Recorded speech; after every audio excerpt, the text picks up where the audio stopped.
So part 7 की starting में हम देखते हैं कि म्योंग एजेंसी के बाहर आ चुकी है। फिर यहाँ उसकी एक लेडी से बात हुई जो कि म्योंग की काफ़ी तारीफ़ कर रही थी कि हाँ, मैंने आपकी वीडियोस देखी हैं, आपकी वॉइस बहुत ही अच्छी है, आपने जो सॉन्ग्स खुद के लिखे हुए हैं वो भी मुझे काफ़ी ज़्यादा पसंद आए, इसलिए क्या आप रेडी हो हमारे साथ वर्क करने के लिए। म्योंग पूछती है कि मतलब, तो तब वो बोली कि हम आपका डायरेक्ट डेब्यू करा रहे हैं। तो ये सुन म्योंग के होश उड़ गए क्योंकि ये वाकई बहुत बड़ी बात है एंड ये सब कांग की हेल्प से हो रहा है, लेकिन अभी म्योंग को इस बारे में पता नहीं है। वेल नेक्स्ट सीन में सेक्चुअल मिस्टर हान से पूछ रहा है कि मेरे उन 100 मिलियन वॉन्ड का क्या रहा जिनको देने का आपने प्रॉमिस करा था। तो तब मिस्टर हान कहते हैं कि अब जब कांग ने हमसे डिस्ट्रिक्ट 3 छीन लिया है तो तुम उन पैसों को भूल जाओ, क्योंकि तभी तो तुम्हें वो पैसे मिलते, क्योंकि सभी का प्रॉफिट होता। तो ये सुनकर सेक्चुअल काफी ज्यादा परेशान हो गया। मतलब नेक्स्ट सीन में हम मिस्टर पार्क को देखते हैं जो कि अपनी वाइफ से अपार्टमेंट्स की तारीफ कर रहे हैं कि हम भी वहाँ रह सकते हैं, देखो कितने अच्छे होते हैं, काफी ऊपर का नज़ारा भी दिखता है, इसलिए चलो ऐसा करते हैं और इस घर को बेच देते हैं। लेकिन उनकी वाइफ ऐसा करने से साफ मना कर देती हैं कि इस घर से मेरी काफ़ी सारी यादें जुड़ी हुई हैं, इसलिए मैं ऐसा कभी नहीं करूँगी। तो ये सुन मिस्टर पार्क और ज़्यादा परेशान हो गए। मतलब नेक्स्ट सीन में हम सेक्चुअल को म्योंग के साथ देखते हैं जहाँ म्योंग ने सब बातें शेयर की। तो तब सेक्चुअल म्योंग के लिए खुश होने लगा। फिर जब म्योंग अपनी मॉम से मिलने आई तो वो शॉक रह गई क्योंकि उसकी मॉम की हालत ठीक नहीं थी, वो सभी को मार रही होती है। म्योंग उनसे शांत होने का कहती है तो तब वो म्योंग से बोली कि मिस, तुम जो कोई भी हो प्लीज़ मुझे मेरे घर ले चलो, मेरी छोटी बेटी है जो कि भूखी होगी और मेरे घर वापस आने का इंतज़ार कर रही होगी। तो ये सुन म्योंग इमोशनल होने लगी क्योंकि उसकी मॉम उसे पहचान नहीं पा रही हैं, यानी म्योंग की मदर की कंडीशन अब दिन पर दिन बिगड़ती जा रही थी। फिर वो बाहर आई और सेक्चुअल को कुछ बातें बताने लगी कि जब मैं छोटी थी और मुझे म्यूज़िक में इंटरेस्ट आना शुरू हुआ था तो तब मेरी मॉम मुझे पियानो बाय कराने लेकर आई थी। उन्होंने मुझसे कहा था कि मैं अपने हिसाब से कोई सा भी पियानो चूज़ कर सकती हूँ। तो तब बहुत देर तक सब पियानो को ट्राई करने के बाद मैंने एक पियानो को चूज़ करा था। मॉम ने मुझसे काफ़ी सारे प्रॉमिसेस भी कराए थे जो वैसे तो सब मुझे याद है, लेकिन एक प्रॉमिस है जो कि बहुत स्पेशल था पर वो मुझे याद नहीं आ रहा है। वेल अब नेक्स्ट सीन में हम शिमिन को देखते हैं जो कि जोंग का पीछा करते करते कॉन्सर्ट के बाहर आ चुकी थी। वो यहाँ जोंग को डायरेक्टर की बेटी यानी जेनी के साथ देख लेती है, इसलिए उसका दिल टूट गया। फिर जब सब कॉन्सर्ट के लिए अंदर जाने लगे तो शिमिन बहुत कोशिश करती है अंदर जाने की, लेकिन टिकट नहीं होने की वजह से वो अंदर नहीं जा पाई, इसलिए वो बाहर बैठकर वेट करने लगी। और जब वहाँ के एक आदमी से शिमिन की लड़ाई होने लगी क्योंकि वो आदमी शिमिन पर हंस रहा था, इसलिए शिमिन को वहाँ से बाहर कर दिया जाता है।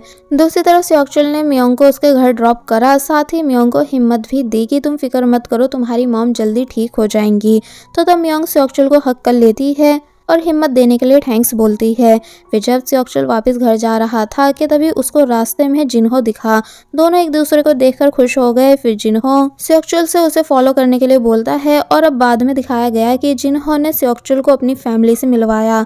बाद में ये सभी साथ में खाना खाते हैं जहाँ जिन्हो बताता है कि ये सब वही लोग हैं जो लास्ट तक प्रोटेस्ट में मेरे साथ थे और अब हम एक साथ काम करते हैं और एक साथ ही रहते हैं।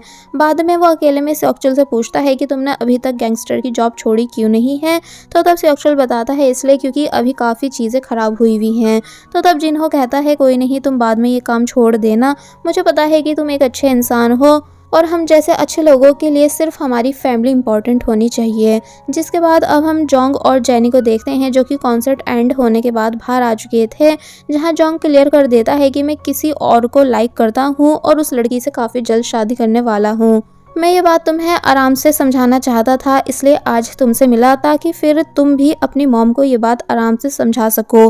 तो तब जेनी कहती है कोई नहीं, मैं भी अपनी मॉम के फोर्स करने पर यहाँ आई थी, वरना मेरा भी ऐसा वैसा कोई इरादा नहीं है। तो ये सुन जोंग काफ़ी ज़्यादा खुश हो गया और जल्दी से भागकर शिमिन के पास जाने लगता है। लेकिन शिमिन जिसका दिल टूट चुका था वो ड्रिंक करने एक जगह आई, जिसे वही पेशेंट पहचान लेता है जो कि हॉस्पिटल में शिमिन को प्रीति बोल रहा था। वो शिमिन के पास आया और फिर दोनों बातें करने लगे।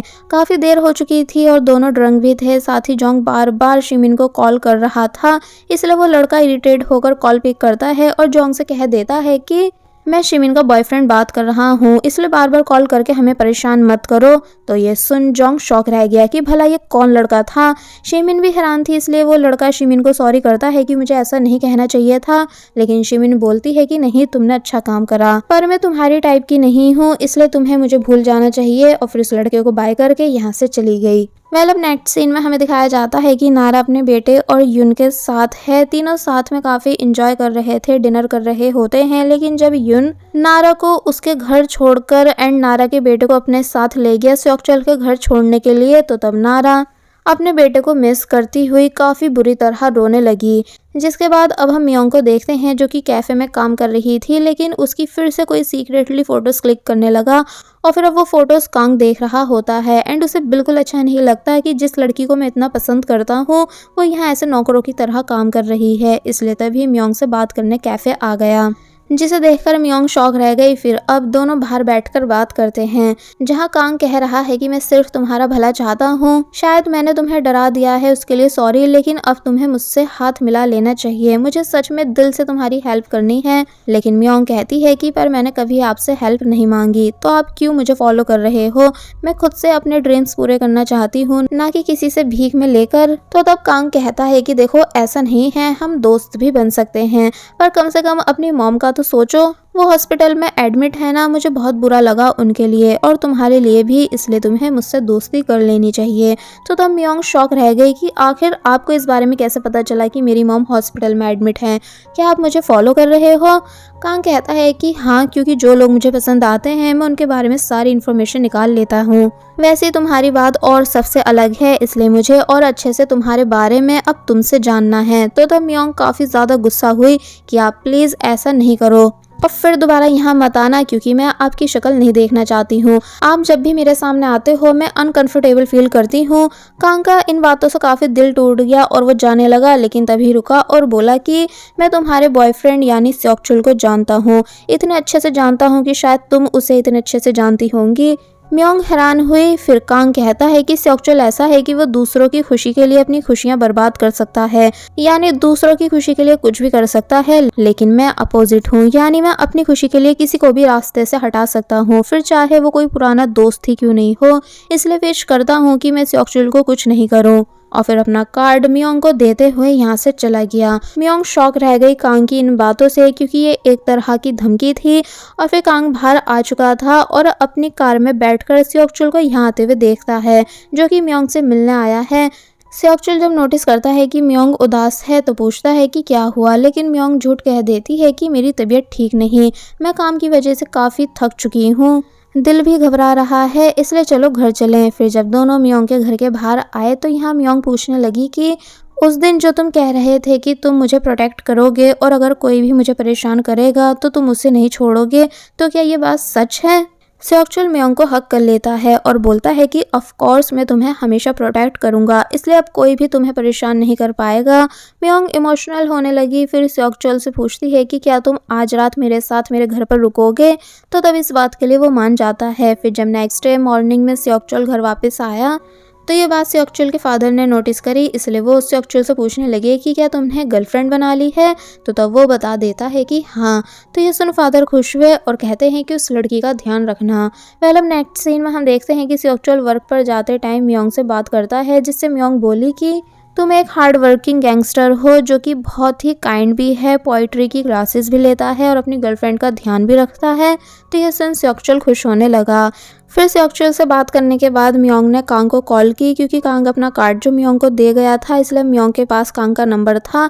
वो कांग से डायरेक्ट कहती है कि मैं तुमसे डरती नहीं हूँ, इसलिए मेरे बॉयफ्रेंड सेओक्चुल को तकलीफ पहुँचाने की सोचना भी मत। कांग कॉल कट कर देता है और कहता है कि अचानक इसमें इतनी हिम्मत कैसे आ गई, और कहीं ना कहीं उसका मियोंग की बातों से दिल टूट गया था। अब नेक्स्ट सीन में हमें जोंग और शिमिन को दिखाया गया, जहाँ जोंग ने शिमिन से पूछा कि आखिर तुम मेरी कॉल्स का आंसर क्यों नहीं दे रही थी, और कल रात कौन लड़का तुम्हारे मोबाइल से बात कर रहा था जो कि खुद को तुम्हारा बॉयफ्रेंड बता रहा था। तो तब शिमिन कहती है कि तुमसे मतलब, और फिर बाद में बता देती है कि वो वही पेशेंट था जो उस दिन मुझसे मिला था। फिर जोंग से पूछती है कि तुम कहाँ थे। जोंग बातें घुमाने लगता है तो तब शिंग ने बताया कि मैंने तुम्हें अपनी आंखों से डायरेक्टर की बेटी जेनी के साथ देखा था पियानो कॉन्सर्ट में जाते हुए। तो ये सुन जोंग शॉक रह गया और बोला कि मैं जेनी को बता चुका हूँ कि मेरी एक गर्लफ्रेंड है जिससे मैं शादी करने वाला हूँ। लेकिन शिमिन जोंग की बातों पर बिलीव नहीं करती है और उदास होकर यहाँ से चली गई, क्योंकि उसे लगा कि जोंग अभी भी उससे झूठ कह रहा है। जिसके बाद अब हमें सेओक्चुल की गैंग के साथ उसी स्टूडेंट को दिखाया गया जो कि बार बार सेओक्चुल के पास आ रहा था। इसलिए ये देख सेओक्चुल शॉक रह गया और पूछता है कि इसे यहाँ किसने रखा। और फिर सेओक्चुल ने उस स्टूडेंट से अकेले में बात की कि मैं चाहता हूँ कि तुम अभी सिर्फ पढ़ाई करो, क्या पता तुम पढ़ लिख के कुछ बन जाओ, वरना गैंगस्टर बनने में कुछ नहीं रखा है। लेकिन वो लड़का मान नहीं रहा होता है। तो तब सेओक्चुल उससे पूछता है कि तुम बचपन में क्या बनना चाहते थे। वो लड़का बोला बेसबॉल प्लेयर। तो तब सेओक्चुल कहता है कि तुम खुद को एक बार और चांस दो बेसबॉल प्लेयर बनने का, अगर तुम फेल हो गए तो तब यहाँ आ जाना। वो लड़का इस बात के लिए मान जाता है और फिर तभी यहाँ से चला गया। जिसके बाद अब हमें कांग को दिखाया गया, जिससे और कोई नहीं बल्कि सेओक्चुल की गैंग का वो लड़का मिलने आया जो कि उस दिन मिस्टर हान से शिकायतें कर रहा था कि वो लोग उन्हें कुछ नहीं देते हैं, जबकि कांग अपने लोगों को बहुत कुछ देता है। एक्चुअली इसने सीक्रेटली कांग की गैंग ज्वाइन कर ली है, लेकिन चेयरमैन किम की जासूसी रखने के लिए वो अभी भी सेओक्चुल की गैंग में है। और यही वो पर्सन था जो मियोंग और सेओक्चुल के छुप छुप कर फोटोज क्लिक कर रहा था। वो यहाँ कांग को ये भी बता देता है कि सेओक्चुल बहुत जल्द आपको जान से मारने वाला है, क्योंकि उससे ऐसा करने के लिए चेयरमैन किम ने बोला है। कांग हैरान हुआ कि क्या सच में ऐसा है। तो तब वो बताता है कि हाँ, क्योंकि जब चेयरमैन किम ये सब बातें सेओक्चुल से कर रहे थे और उन्होंने सेओक्चुल को अपना डायगर भी दिया था, तो तब मैंने ये सारी बातें अपने कानों से सुनी थी। कांग शॉक रहता है, क्योंकि अब उसे लग रहा है कि सेओक्चुल उसका दोस्त नहीं रहा है। तभी उसने चेयरमैन किम से मुझे मारने के ऑर्डर को एक्सेप्ट कर लिया है, क्योंकि यहाँ कांग को ये बात पता नहीं है कि सेओक्चुल ने नेक्स्ट डे कांग को मारने से साफ मना कर दिया था। इसलिए कांग के दिल में सेओक्चुल को लेकर नफरत आने लगी। और बस फिर इसी सीन के साथ ये पार्ट यहीं पर एंड हो जाता है।